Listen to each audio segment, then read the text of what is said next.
Te pedimos que nos hables, Señor, directo a la necesidad, a lo que necesitamos escuchar. Tenemos hambre y sed de ti, Señor. Gracias, bendito Dios.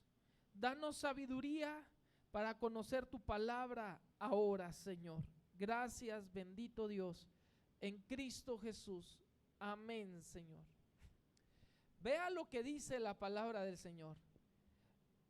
Y entrando en el templo, comenzó a echar fuera a todos los que vendían y compraban en él, diciéndoles: escrito está, mi casa es casa de oración.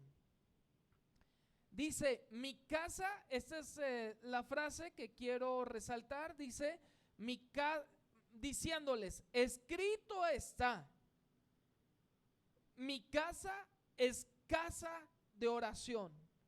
Y luego vea en lo que habían convertido la casa de Dios.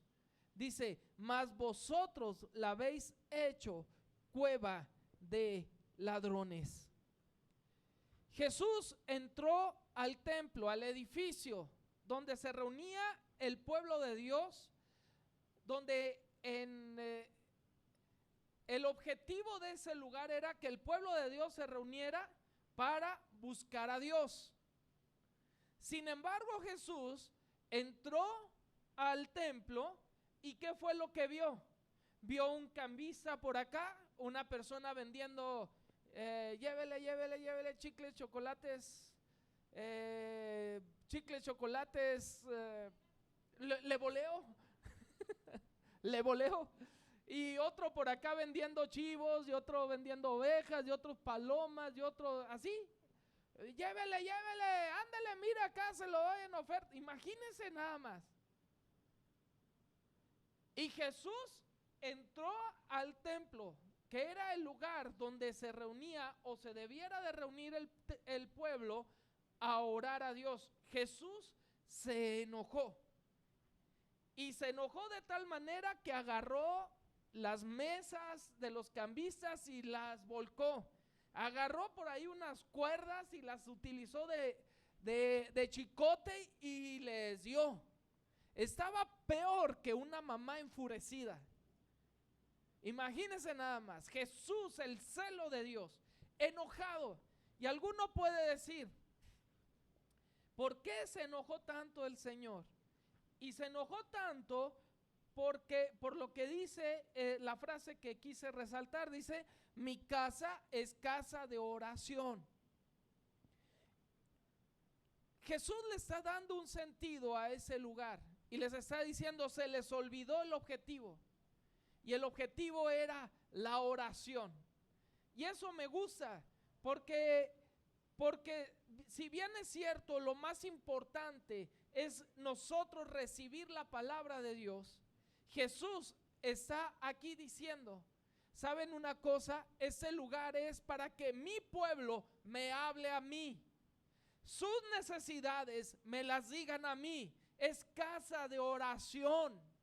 También se daba la palabra de Dios, pero la palabra de Dios es en respuesta al pueblo que lo busca. Vea qué importante. El Señor con esto nos está diciendo, el lugar donde se reúne la iglesia, ese lugar, la reunión de la iglesia es importante, porque en este lugar, cuando la iglesia se reúne, es para darle palabras a Dios. Y Dios está con una expectativa de ¿qué me va a decir? Agradecimiento debe de haber, porque todos somos bendecidos por Dios en cada momento, en cada instante. Alguno puede decir, no, es que a mí me falta mucha bendición de parte de Dios. Bueno, si usted puede ver, para mí el milagro de la vista es impresionante. Hay personas que no ven, entonces usted ya es bendecido. Si tiene salud, si tiene piernas, bueno, está bendecido. Vamos a suponer que no tuviera todo eso, pero tiene vida. Entonces Dios le da oportunidad de estar agradecido con él. Siempre va a haber algo por lo que tenemos que agradecerle al Señor. Entonces, el Señor, entendí por qué el Señor en el Nuevo Testamento nos dice, no dejando de congregarse como algunos tienen por costumbre. ¿Ha escuchado ese versículo? No debemos de dejar de congregarnos como algunos tienen por costumbre. ¿Por qué? Porque el Señor está atento y está esperando que nosotros dirijamos palabras a Dios. Son importantes tus palabras para Dios. Si tú pensabas, no soy importante para nadie, nadie me quiere, nadie escucha lo que yo digo, mi esposo no me escucha, no me entiende, mi esposa no me escucha. Bueno, hay alguien que sí te entiende y sí te escucha, y ese se llama Dios. Y Él conoce el peso que estás cargando en tus espaldas. Él conoce tus luchas, tus afanes. Entonces el Señor está diciendo, hey, no dejes de congregarte, no te quedes en tu casa. Tienes que venir a congregarte, porque el lugar de reunión es el lugar de que será llamado casa de oración. Entonces, en ese sentido también podemos entender lo que dice Éxodo capítulo 20, versículo 5. Vea lo que dice: no te inclinarás a ellas, ni las honrarás. Está hablando de hacer imágenes de yeso, de madera, de lo que quieras, hasta pinturas.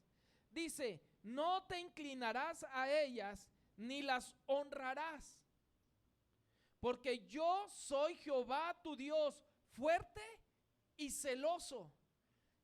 ¿Por qué Dios no quería figuras dentro del edificio, del lugar de reunión?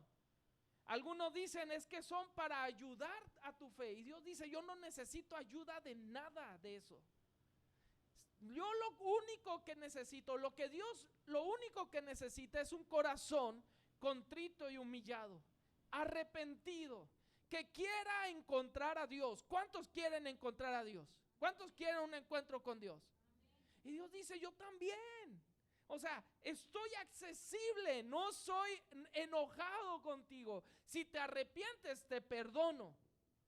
Si te arrepientes, te perdono de tus pecados. Pero es que son pecadotototes. Pues aunque sean pecadotototes o pecadititos, el Señor te perdona. Está dispuesto. Nos habla, con esa frase, nos está diciendo exactamente que el Señor está dispuesto a tener un encuentro contigo, a dejarse escuchar. Pero es que no soy muy bueno, es que no he hecho muchas buenas obras. Y el Señor te dice, no es por tus obras, es por quien yo soy. Es porque Dios es bueno que Él está dispuesto a escucharte. Así seas Hitler. Ah, caray. Así seas Hitler o quien tú quieras. Dios está atento a escucharte si tu corazón está arrepentido. Por eso dice, por eso Jesús se enojó tanto, porque quienes eran encargados de administrar el lugar habían desenfocado todo el servicio y todo lo que se hacía ahí. Ya todo se había convertido en un negocio. Había objetivos más importantes que enseñarle al pueblo el amar a Dios. Ya era más importante comprar una mula, comprar un palomino, comprar una oveja, que simplemente enseñarle a la gente los 10 mandamientos, la palabra de Dios. Todo era más importante antes de llevar al pueblo al arrepentimiento, a que orara a Dios. Entonces Jesús se enojó. Dice, porque la razón por la que Dios no quiere ninguna distracción, o sea, ninguna otra actividad que no sea llevar a una relación a las personas que se juntan a buscar a Dios. La única actividad es relacionar a la gente con Dios. ¿Cuál es el propósito de Cordero y León? Discipular, enseñarle a la gente a tener una relación con Dios, nada más. Ese es todo el objetivo de la iglesia, que vayamos y busquemos personas que no conocen de Jesús, las traigamos aquí, tengan ellos una relación con Dios. Por eso Dios no permite ningún otro tipo de actividad ajeno dentro de la congregación, dentro de la iglesia. Y Dios no quiere que nos desenfoquemos. Pero vea que dice: Dios, soy tu Dios fuerte. Y dice: celoso. Dice: soy Dios celoso. Dios es celoso, claro que sí. Pero no es un celo de inseguridad, porque Dios sigue siendo Dios con nosotros o sin nosotros. Más bien es que Dios te ama tanto que Dios te dice: yo no comparto tu atención con nada más. Quiero ser el número uno, el principal en tu vida. Quiero ser tu pensamiento, quiero ser tus sentimientos y quiero que tú hagas mi voluntad, porque eso te lleva a la felicidad. Entonces Dios dice: estoy celoso, no te voy a compartir con nadie, o sea, no te voy a compartir con Satanás. De los varones que estamos aquí, ¿quién compartiría a su esposa con alguien más? O a su esposo con alguien más. Yo creo que nadie, en su sano juicio nadie lo haría. Claro que no. Y Dios no quiere compartir con nadie, porque eres lo más importante para Dios. ¡Wow! ¿Qué tan importante no seremos para Dios? Que había un problema que había que resolver para que el hombre se pudiera relacionar con Dios, y esto era el pecado. El pecado nos separaba de Dios. Entonces había una separación. ¿Y qué fue lo que hizo Dios?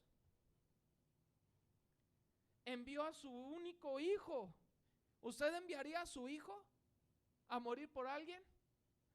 Nomás vea el amor de Dios, lo importante que usted y yo somos para Dios.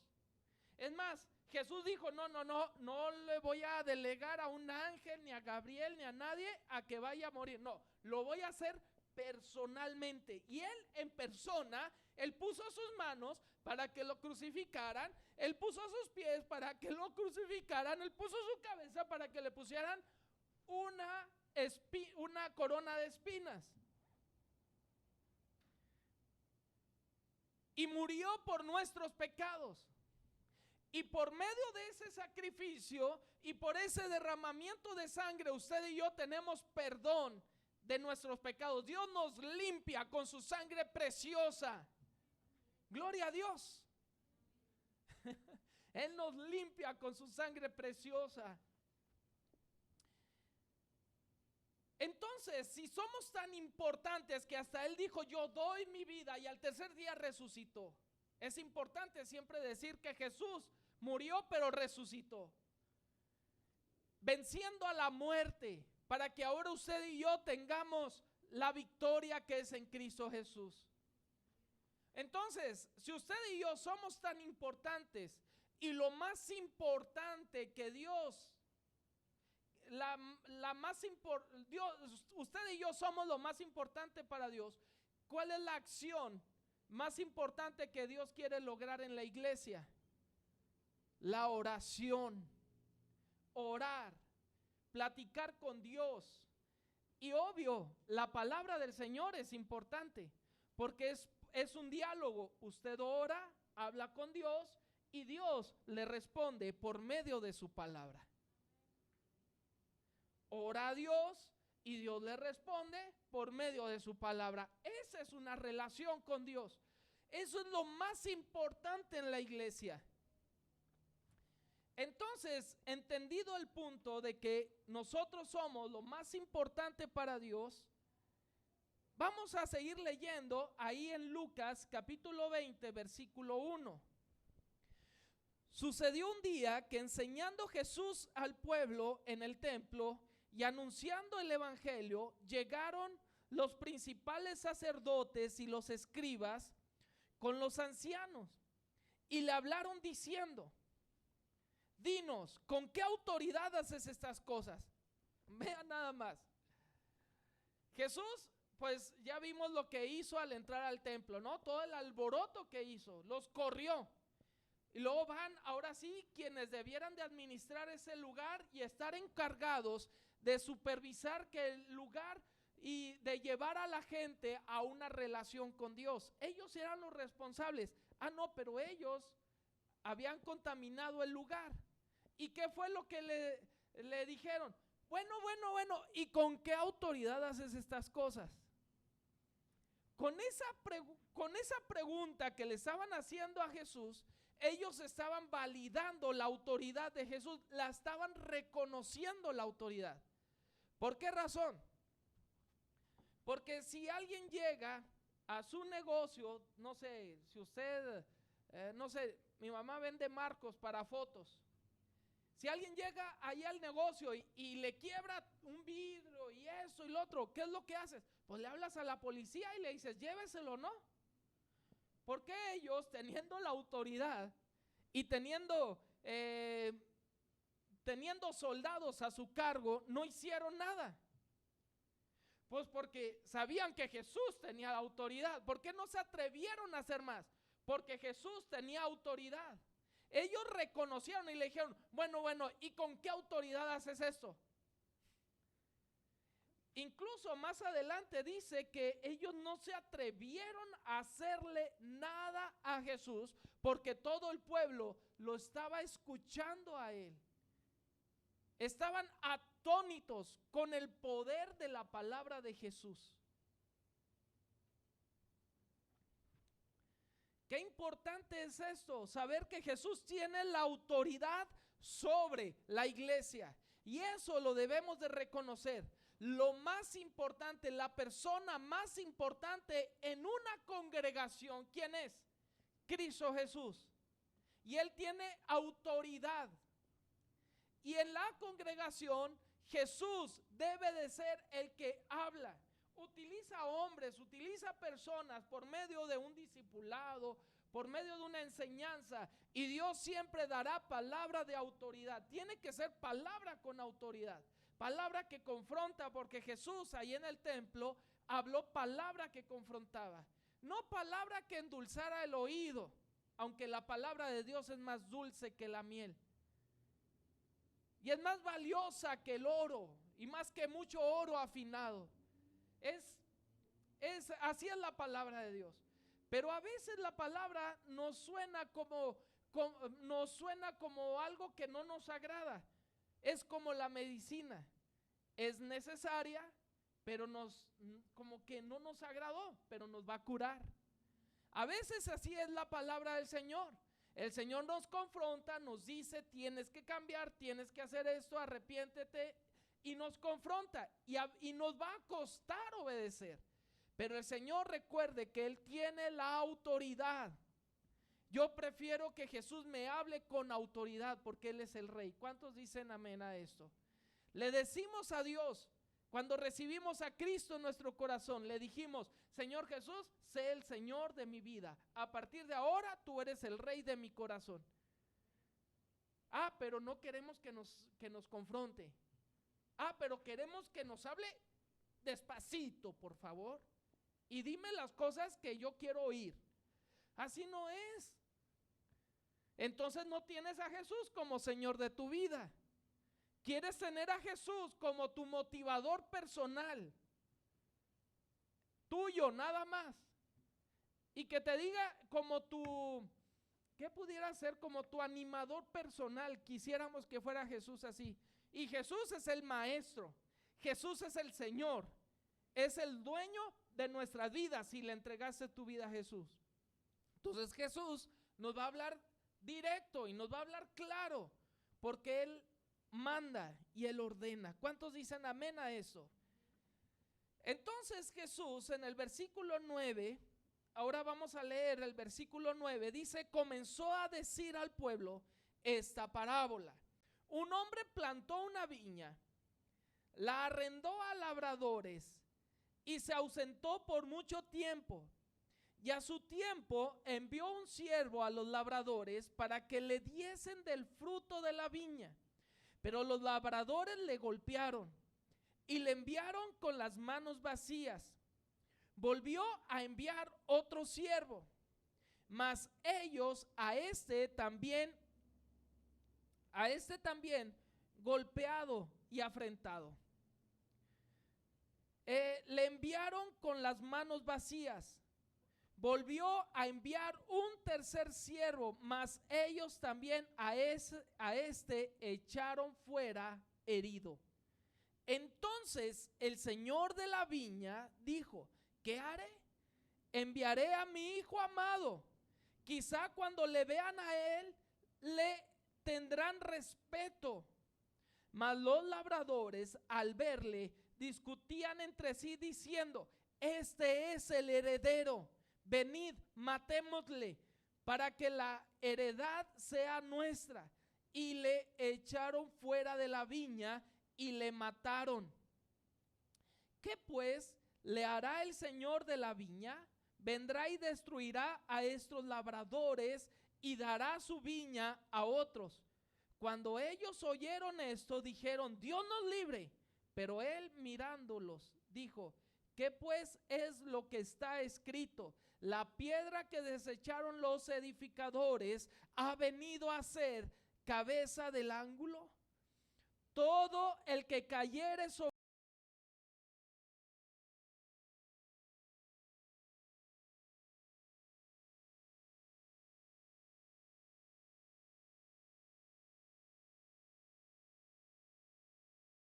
mano en aquella hora, porque comprendieron que contra ellos había dicho esta parábola, pero temieron al pueblo. Pues Jesús les está diciendo clarito: yo soy el Hijo. Y les está reprochando: y ustedes saben que yo soy el Hijo de Dios.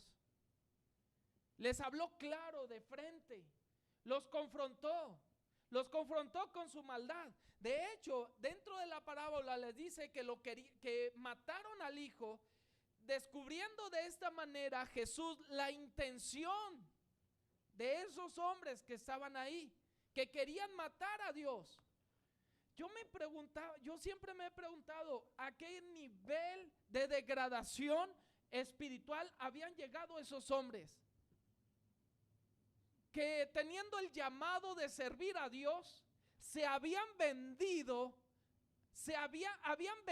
su ministerio, su servicio a Dios ahí en el templo, a su ambición. Habían vendido su ministerio a robarle a la gente en lugar de servirle y enseñarle a la gente a buscar a Dios. ¡Qué tremendo!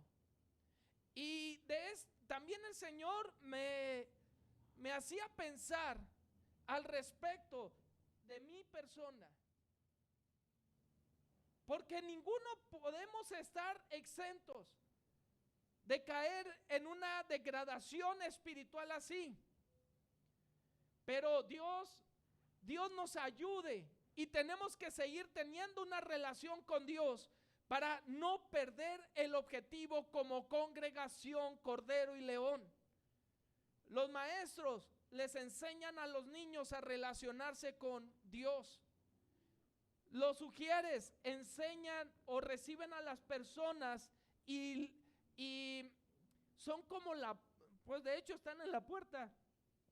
Son la puerta, son las personas, son como el algodón antes de la jeringa. Así ustedes, llega alguien nuevo y ustedes: ay, qué bueno que vino, mire, un abrazo y siéntese usted por aquí. Y qué padre. Y a la hora de la inyección ni la sienten, porque usted lo recibió con una sonrisa.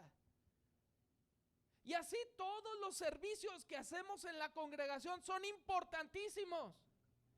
Pero Dios nos libre que a lo mejor algún día quienes estén aquí en la alabanza crean que es por ellos, o es por su fama, o por ser artistas, o por lograr que los escuchen muchos. Que sea el objetivo un disco, que sea el objetivo algo que es secundario. Cuando el objetivo principal es hacer que la gente se relacione con Dios. Eso es el objetivo. El objetivo de ser cristiano tampoco es que usted quiera ser rico.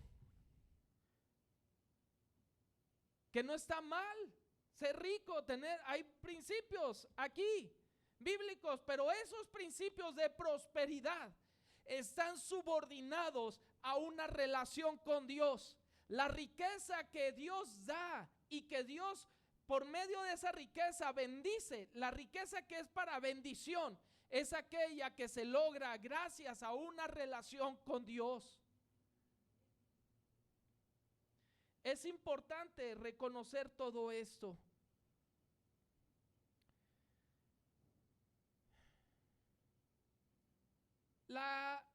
Esta casa es casa de oración. Y Jesús dijo en Lucas 2:49, dijo 2:50, mas ellos no, 2:49, dice, entonces él les dijo, ¿por qué me buscáis? ¿No sabías que en los negocios de mi Padre me es necesario estar? La iglesia es un negocio, pero es el negocio de Dios. Es el negocio donde Dios compra almas con su sangre preciosa. La vida de cualquier ser humano sin Cristo y sin Dios vale la sangre de Cristo, y Jesús ya pagó el precio y quiere comprarla. Allá afuera son esclavos, y el dueño de esas personas, Satanás, se adueñó de esas personas y las tiene esclavizadas. Muchos en hospitales, muchos en la plaza, muchos en la cárcel, muchos en muchos lados. Tenemos que ir, iglesia, tenemos que ir a comprar esas almas, porque en los negocios de nuestro Padre nos es necesario estar. Y Dios nos ha dado su palabra, su evangelio, para comprar almas para Cristo con su sangre preciosa. No perdamos el objetivo de lo que somos como iglesia.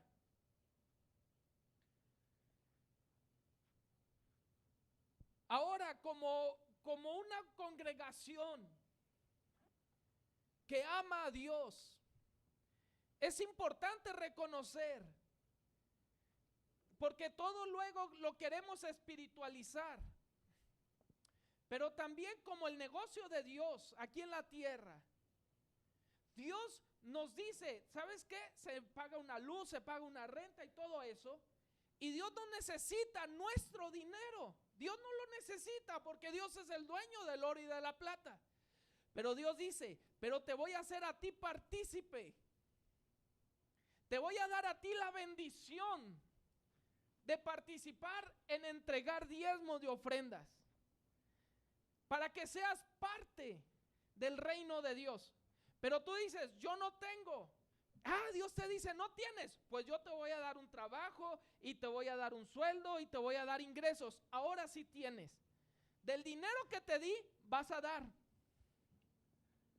Para que ese negocio crezca, para que por medio de lo que tú das, diezmos de ofrendas, sea impulsado el reino de Dios. Gracias a Dios por eso, ¿no cree? ¡Qué bendición! Y no tiene que ver la cantidad, tiene que ver el porcentaje. Dios dice 10% diezmo, y de las ofrendas cada uno dé como propuso en su corazón, no con tristeza ni por necesidad. Pero Dios quiere que demos con alegría, con gozo, convencidos y comprometidos con la obra de Dios. Que tú ames lo que Dios hace en este lugar, y por eso tú das. Y Dios te bendice porque hay gratitud en tu corazón. Esto es bien importante que la iglesia lo conozca. Ahora, Jesús tiene la autoridad para hablarnos y decirnos las cosas como son. Y como bien le dije, no es nada más para usted, también va para mí. Porque si vemos aquí, Dios nos está enseñando por la mala actitud de quienes dirigían en ese entonces la religión. Pero no nada más es para mí, es para todos. Es un mensaje compartido.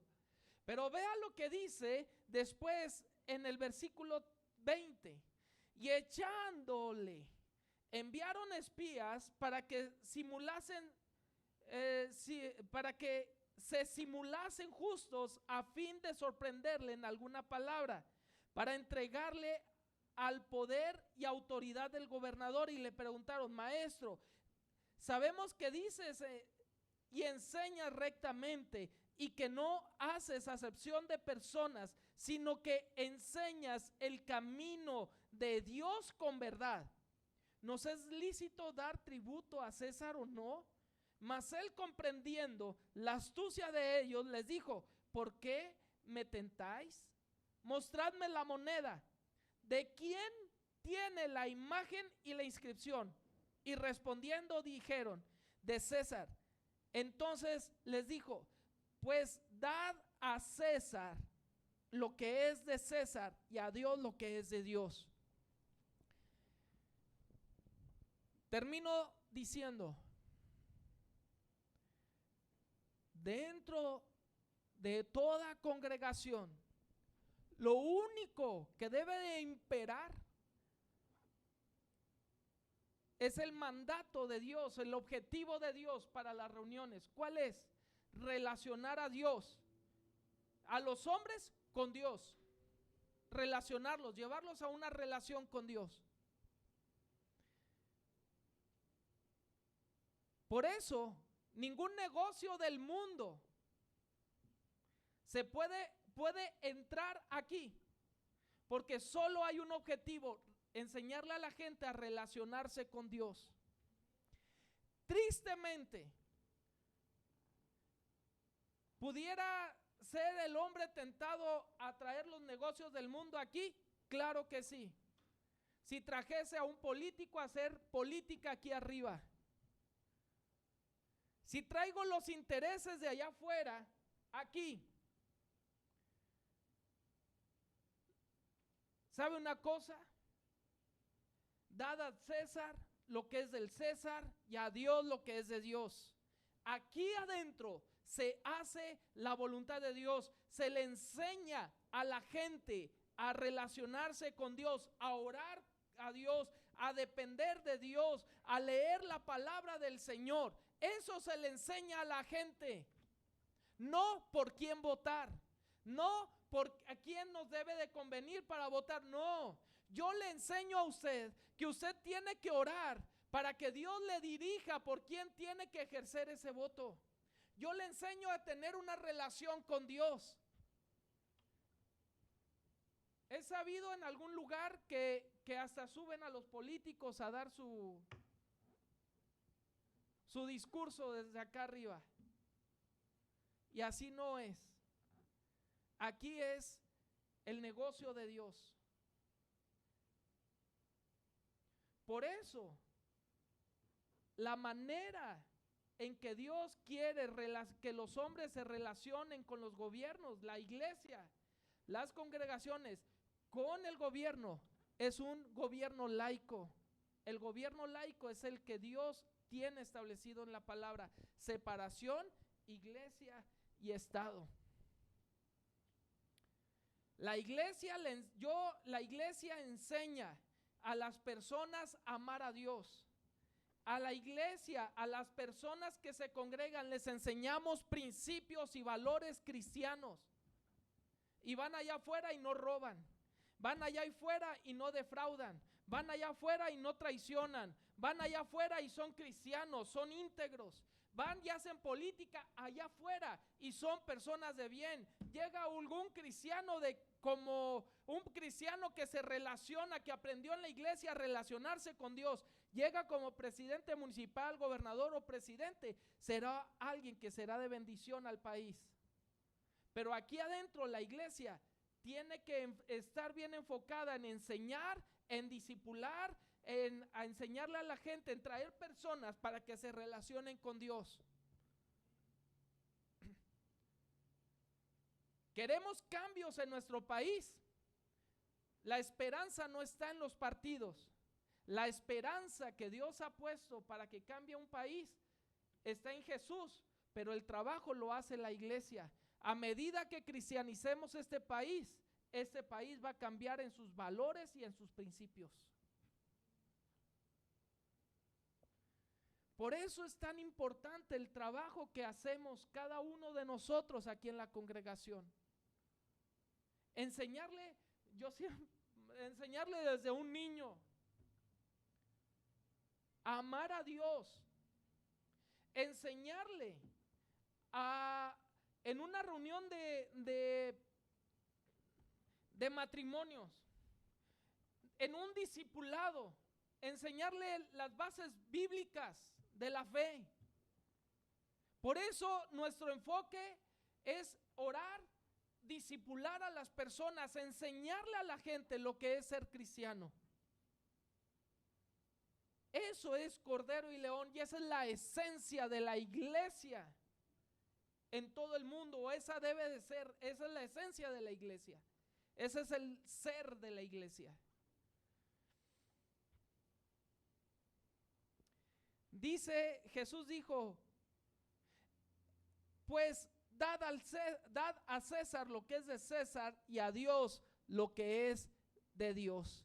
Y no pudieron sorprenderle en alguna palabra delante del pueblo, sino que maravillados de su respuesta callaron. Así es como funciona, y ese es el ser de la iglesia. Hermanos, si usted quiere aprender a relacionarse con Dios, usted tiene que congregarse también. Si usted puede decir, no, pues a control remoto o electrónicamente veo desde lejos, nada más, bueno, a medida, obvio que ahorita estamos con restricciones y cosas así, pero ya tiende a esto a ir a mejor. Pero es importante el congregarse, no dejando de congregarse como algunos tienen por costumbre.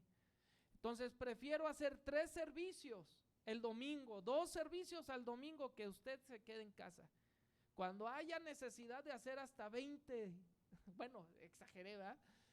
Que haya falta de hacer 3, 4 servicios, los que sean necesarios los haremos, pero no se quede en casa. Nos gozamos en Dios. Cierre sus ojos, por favor, y vamos a orar. Señor, gracias por tu bendita palabra. Gracias porque hoy nos hablaste directo, Señor, a la necesidad. Eran los versículos que necesitábamos escuchar, era la palabra que necesitábamos escuchar. La iglesia es tan importante que no quieres que la iglesia se distraiga, Señor, en asuntos de hombres. Lo de hombres allá afuera, lo que es de Dios es aquí adentro. Y tú eres celoso de tu iglesia, eres celoso de ese trabajo que se hace aquí adentro. No hay, Señor, no hay excusa. Hay un trabajo que hacer, y es discipular a las personas para que sepan encontrarse contigo. Enseñarle a la gente una relación contigo, porque tu casa será llamada o es llamada casa de oración. Esta casa es casa de oración, no es casa de asuntos de hombres. Por eso nos llamas a vivir reconciliados entre nosotros, en armonía, amándonos. Porque todo lo que es de carne no quieres que esté aquí, porque nos divide, porque nos hace estar lejos de ti, nos distancia de ti. Pero hoy venimos a tu presencia, Señor. Dígale a Dios, Señor, aquí están mis manos, aquí están mis pies, mi voz, todo lo que soy, mi cuerpo. Señor, Señor, quiero que tú lo uses para enseñarle a otros a que se relacionen contigo. Dígale a Dios, ¿no le gustaría a usted ser parte de esta obra de Dios? Cordero y León es la obra de Dios, no es la obra del pastor. Yo soy parte de ustedes. Todos somos la obra de Dios aquí. Todos hacemos, es un ministerio del cual todos somos parte. Y usted es parte. Y usted es importantísimo para Dios. Importantísimo para Dios. Dile a Dios, este es mi deseo, honrarte, Señor.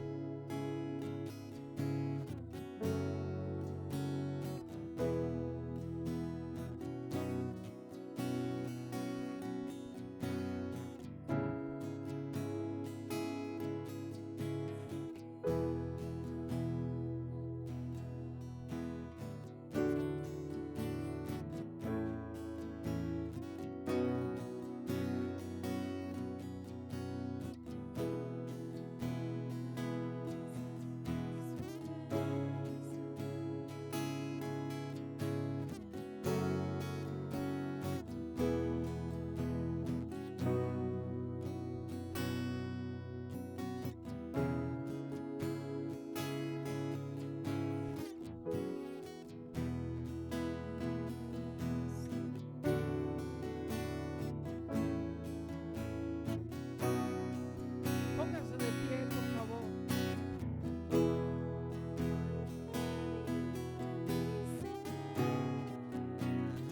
Doy mi corazón,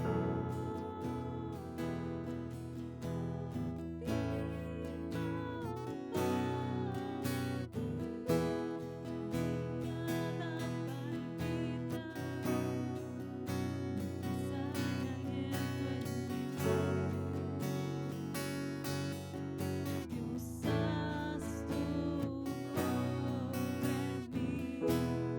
Hoy te rindo mi ser, te doy mi corazón. Yo vivo para ti, en cada palpitar, sale aliento en mí. Haz tu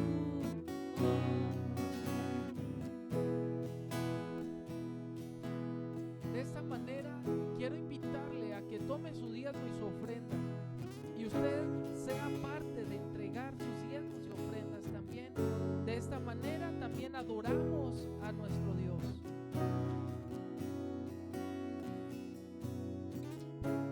Vamos a orar. Señor, gracias porque eres bueno con nosotros.